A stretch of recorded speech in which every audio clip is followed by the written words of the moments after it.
à tous, c'est déjà la 5e quotidienne ici à la grande semaine de Fontainebleau. Et oui, le temps passe vite. Comme sur les carrières, nous allons nous intéresser au chronomètre, à ceux qui sont derrière les ordinateurs pour évaluer le temps de passage de chaque chevaux grâce à un reportage aux côtés de Maude. Mais avant cela, nous allons enfiler la tenue militaire et rejoindre l'adjudant Benjamin Courtat qui va nous raconter son histoire de cavalier dans l'armée de terre. Tout de suite d'abord, les résultats des 7 ans et puis garde à vous, la quotidienne, c'est parti. Il aura fallu 2 jours pour voir la fin de la première épreuve des jeunes chevaux de 7 ans. Perturbés par les intempéries, la chasse s'est terminée ce jeudi matin et c'est le sel français Amand du Château GFE qui s'impose. Fils de Diamant de Sémilly et de Coquine du Château, il a été le plus rapide en 70 secondes et 47 centièmes, bien emmené par son cavalier François-Xavier Boudan. Cet étalon est né à l'élevage du château chez Jean Grandjean.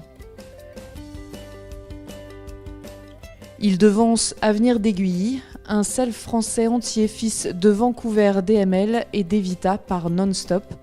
Sous la selle de son naisseur et propriétaire Olivier Perrault, il termine avec un chrono de 71 secondes et 93 centièmes. Le couple démarrera donc la seconde manche avec 0,73 points, soit moins d'une barre. Troisième de cette chasse, Amour d'Éole achève son parcours en 73 secondes et 2 centièmes. Jument sel français, fille de Diamant de Sémilly et d'Éole des Bruyères par Paillon Rouge, elle est montée par Eugénie Angot. Elles partiront sur leur seconde manche avec 1,27 points. Le ministère de la Défense possède 9 chevaux ici dans la compétition, dont 2 en cycle classique. Bonjour adjudant Benjamin Courtat, vous montez l'un de ces chevaux. Racontez-nous déjà quel jument vous montez et comment vous en êtes arrivé ici au Grand Parquet. Eh bien, je monte une jument de 6 ans qui s'appelle Byzantine Avignole militaire, qui est une jument que j'ai récupérée après la finale des 5 ans l'année dernière, qui avait suivi le cursus des jeunes chevaux à 4 ans, à 5 ans, finaliste les 2 fois. Et je l'ai récupérée pour évoluer à 6 ans. Elle s'est qualifiée très facilement à la finale. Elle a toutes les prédispositions requises pour faire une très bonne jument d'obstacle. Donc c'est pour ça qu'on me l'a donnée. On vous a vu en parcours aujourd'hui commencer la compétition. Racontez-nous comment s'est passée cette première ici. Eh ben, ma première journée s'est pas passée exactement comme je l'aurais voulu. On vient ici pour faire un sans faute et puis j'ai fait malheureusement un 4 points en début de parcours. C'est une jument qui n'a pas eu l'habitude de faire beaucoup de 4 points. Elle a fait une très bonne saison avec beaucoup de sans faute. Donc je m'attendais à éventuellement un 4 points parce que le 4 points est tellement facile à arriver. Elle a commencé par une grosse faute en début de parcours, une grosse incompréhension entre nous. Et puis ensuite, elle a repris la mesure des choses et elle a fini comme à son habitude par un bon sans faute. Vous l'avez préparé pour cette échéance. Vous êtes cavalier professionnel et donc militaire. Racontez-nous votre métier.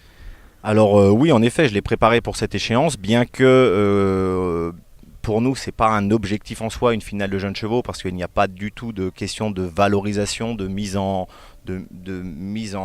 vraiment en valeur du cheval. Nous, c'est plutôt des épreuves de formation. Quand les chevaux vont bien et qu'ils sont qualifiés pour les finales, on vient courir les finales, mais on est un petit peu en dehors du système par rapport à tout ce cursus de formation de jeunes chevaux qui est de la valorisation pour le commerce. Et nous, on n'a pas du tout cette notion de commerce qui vient avec nous. On est sur de la formation du cheval en vue du meilleur niveau qui soit ou en vue de la formation. Alors expliquez-nous combien de chevaux vous avez, comment se passent vos journées au sein de Alors j'ai un piquet de 6 chevaux, celle-ci est la plus jeune 6 ans jusqu'à 10 ans. Donc j'ai plusieurs chevaux en fonction des catégories d'âge, qui évoluent tous à peu près au même niveau sur des épreuves en gros à 1,40 m. Mes journées sont essentiellement dédiées au cheval. Dans un premier temps, bien que ça ne soit pas si je peux dire, le nerf de la guerre, mon métier premier c'est d'être formateur. Donc je suis formateur à la fois de chevaux et surtout de cavaliers. Les cavaliers d'une part de la filière des sports équestres, nos cavaliers militaires, qui ont tout un cursus de formation dans lequel j'interviens au niveau du saut d'obstacle, en dressage, en complet, ils ont d'autres référents. Je suis en gros le référent saut d'obstacle de l'école militaire d'équitation, pour la formation. Et via cette formation, je forme des chevaux et que j'amène au meilleur niveau. Alors comment vous en êtes arrivé là et à ce très bon niveau ? Eh bien, j'ai commencé il y a 17 ans par un service militaire. J'ai fait partie des derniers contingents d'appelés. J'ai eu la chance de connaître par le biais de la compétition les sports équestres militaires. Donc, ce qui fait que j'ai demandé à faire mon service militaire dans les sports équestres. Ce que j'ai pu faire, j'ai commencé à l'école militaire à Paris. Donc j'ai pu faire bien entendu du concours, mais au-delà de ça, de la formation, j'étais instructeur, on appelle ça sous-maître de manège. J'ai ensuite pu intégrer l'école nationale des sous-officiers d'active, à laquelle je suis sorti, pour revenir en formation à Fontainebleau, passer ce qu'on appelle le certificat technique du premier degré, le monitorat. Et ensuite, je suis retourné à Paris pour, il y a 10 ans, arriver à Fontainebleau, vraiment pour la formation du cheval de saut d'obstacle et du cavalier. Vous êtes donc basé à Fontainebleau, dans l'armée de terre, et vous connaissez très bien le Grand Parquet. Bien sûr, Fontainebleau, ça signifie vraiment le Grand Parquet. On a la chance d'y être tout près, il n'y a pas une écurie plus près que nous.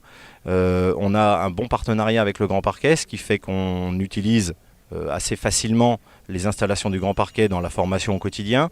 On a notre terrain de la Salamandre qui jouxte le terrain du Grand Parquet, donc du coup on peut venir souvent, et puis de plus en plus souvent maintenant il y a des compétitions qui sont organisées au Grand Parquet, donc c'est une vraie chance pour nous dans la mesure où ça fait vraiment des concours sur place et qui sont de très bonne qualité. Et parmi ces compétitions, que représente cette grande semaine de l'élevage ici à Fontainebleau ? La grande semaine, on va dire que c'est un passage obligé tous les ans. C'est vraiment l'événement en termes de jeunes chevaux, de valorisation, de compétition du jeune cheval. Donc nous, on a à cœur de pouvoir toujours y figurer parce que c'est quand même bien pour nous directement, mais surtout pour la promotion du cheval dans sa globalité. Les éleveurs nous vendent des chevaux. Ils sont toujours contents de pouvoir les voir au final. Donc on a, nous, l'envie toujours de pouvoir qualifier des chevaux pour les finales. Vous le disiez, vous n'avez pas vocation à faire du commerce. En revanche, vous avez aussi un turnover de chevaux. Comment vous les gérez ? Comment vous en avez de nouveau ? Comment vous allez les chercher ? Eh bien, alors, le turnover se fait tout simplement par le fait de garder des chevaux qui méritent d'être gardés en vue du haut niveau. Ceux qui ont un niveau un petit peu plus faible, on les reverse à la formation, comme ça on les forme. C'est des chevaux qui ont l'habitude de faire du concours et le concours c'est quand même le meilleur outil de formation pour les chevaux. Donc ils sont achetés à 3 ans. De 3 ans à 4 ans, ils sont ce qu'on appelle au peloton jeunes chevaux, qui va s'occuper de les débourrer, de les dresser. Alors on a la chance d'avoir des chevaux de plus en plus débourrés si on veut dire, donc ils peuvent se consacrer plus facilement au dressage du cheval, sur des dressages de base et puis à l'obstacle. Et puis ensuite, nous, on les récupère dans l'hiver, en début d'été, pour aller vraiment à la compétition. Pour certains, d'autres vont directement à l'instruction, où ils sont formés par d'autres cadres, mais en vue de l'instruction. Parce qu'il y a beaucoup de chevaux qui passent par Fontainebleau, mais qui vont aussi dans d'autres régions et qui sont amenés à aller dans d'autres services. Exactement. On a tout un panel d'écoles militaires et de sections équestres militaires au sein des régiments, que nous sommes en charge de fournir en chevaux, en personnel, nous à Fontainebleau. Donc les chevaux ont toutes ces affectations possibles, au même titre que les cavaliers. Ils sont mutés à la fin de leurs 4 ans pour aller continuer leur vie de cheval militaire, cheval de sport ou de formation, école, au sein des différentes unités. Alors on l'a dit, vous participez cette année avec une jument de 6 ans. Est-ce que vous avez un objectif particulier ? Qu'est-ce que vous souhaiteriez atteindre ? Mon objectif, il est atteint, on va dire, en soi. C'est-à-dire que j'ai fait une très bonne année de 6 ans. La jument, elle est d'une part qualifiée pour faire la finale des jeunes chevaux. Et puis dans 15 jours, elle s'en va à l'Anaken pour courir le championnat du monde des jeunes chevaux. Donc ce qui est quelque chose d'encore mieux. On passe le niveau suivant. Alors je vais un petit peu vers l'inconnu parce qu'aucun cavalier militaire que je connaisse n'a participé à ces épreuves. Et de mémoire des plus anciens, on me dit que c'est la première fois. Donc je suis assez fier et assez heureux de pouvoir aller faire ce genre de concours. On va vous souhaiter bon courage pour cette nouvelle aventure. Merci beaucoup de nous avoir consacré du temps, car on le sait, le temps est précieux aussi dans l'équitation, puisque certaines épreuves se disputent au chronomètre. Nous nous sommes donc intéressés aux gens de l'ombre qui sont là pour chronométrer tous les passages des chevaux. Tout de suite, reportage. Ils sont indispensables au bon déroulement de la compétition. Les chronométreurs sont bien discrets pendant les épreuves, mais tiennent un rôle essentiel. Ils sont 3 sur cette grande semaine, 1 par carrière, et commencent leur journée très tôt pour être sûrs que tout soit prêt, en temps et en heure. En fait, on arrive 1 heure avant le début des épreuves pour pouvoir vérifier que tout le matériel marche. Parce qu'on a quand même 3 ordinateurs à faire marcher. On a le programme de vidéo et le programme qui permet de chronométrer. Donc on vérifie que tout le matériel marche. Et on doit également imprimer par exemple les listes de départ pour le jury. Tout préparer pour que tout le monde ait le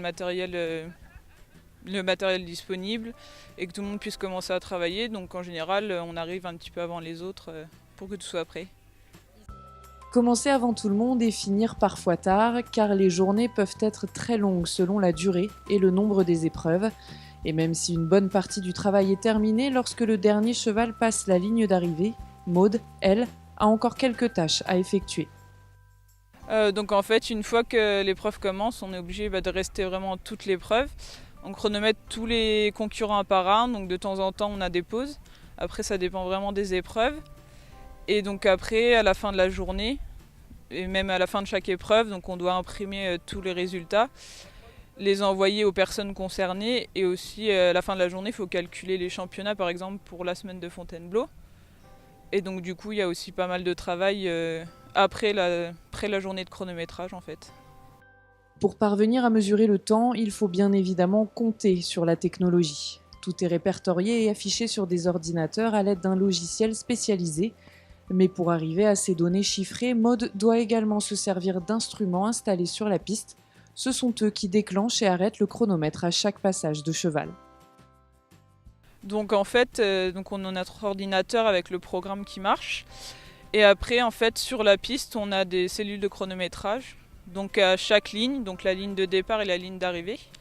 Et donc en fait, on a deux cellules par ligne. Et en fait, les 2 cellules, elles communiquent entre elles pour émettre un signal. Dès que le cheval va passer dans la ligne, ça nous envoie un signal et ça déclenche en fait le chronomètre dans notre programme.